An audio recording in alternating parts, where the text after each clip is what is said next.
Mark Bunting at DX3 Canada. Joining me now is Dharmesh Ghandi. He is a tax partner at EY. Good to see you, Dharmesh. Thank you for having me. So, tax partner, tell us about your role and how would you describe it? How about you got a very specific role? I lead our private client services business tax incentives practice here in Canada. And I know that's a mouthful.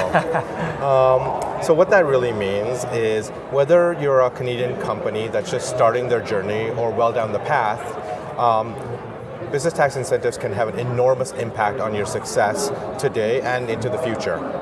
Now we're dealing with a lot of startups here today at DX3 Canada. So what do you do, what does EY do to make these companies aware that they can take advantage of these incentives? We do a lot of outreach and we work with a lot of startup companies, and the best example I can give is whenever companies are looking to raise money, they have a couple of options, right? They can go to a VC, give up some equity to raise funds. They can go the debt route, which is a little bit more challenging for startups. And the third option is accessing the incentives that are available from all levels of government in order to obtain non-dilutive financing. And the combination of the three can be very powerful because you control more of your company and it can help your company grow faster and get to the point where you can exit or scale up or wherever you want to go.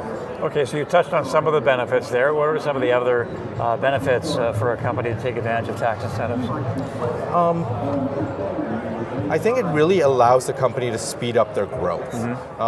Incentives are available for hiring, for market expansion, for innovation, and all of these various criteria, depending on what your company is doing, can allow you to grow to get to that next level faster, which is really important when you are in that early startup phase and trying to demonstrate that you can move forward. Now things are always changing, Dharmesh, so I understand the ecosystem of tax incentives is kind of changing as well, and that's something that EY would help companies be aware of. So what are some of the trends right now?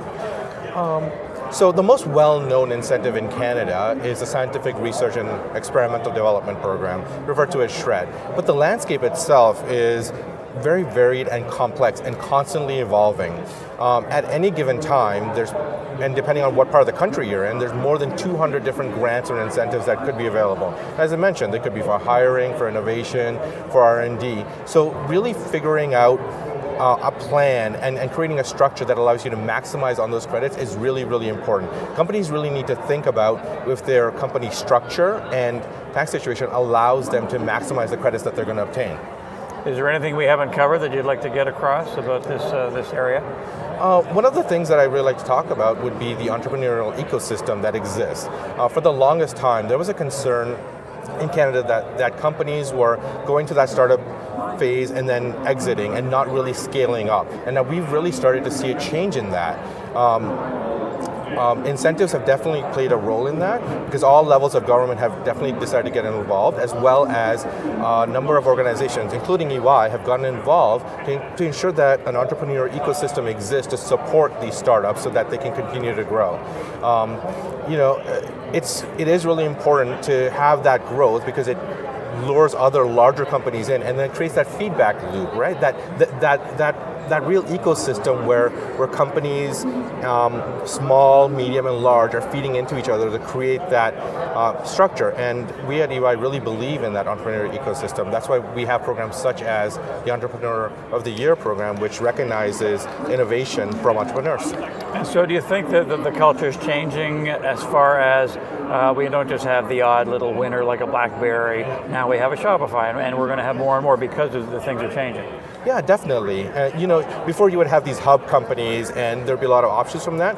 Now it appears as if there are those hub companies, but there's also a real focus on building from the ground up. You have so many startups that are now scaling up and they're staying here, which is really important. Before, a lot of these companies would move down to the Valley, move down to the US. Now they've decided that the funding is available here. We have some of the best universities that can bring people into these companies. So all of that is coalescing to really create a really thriving ecosystem all across Canada, which is great. Thanks, Dharmesh. Thank you so much. Appreciate it. Dharmesh Ghandi, tax partner at EY. Thanks for watching here at DX3 Canada.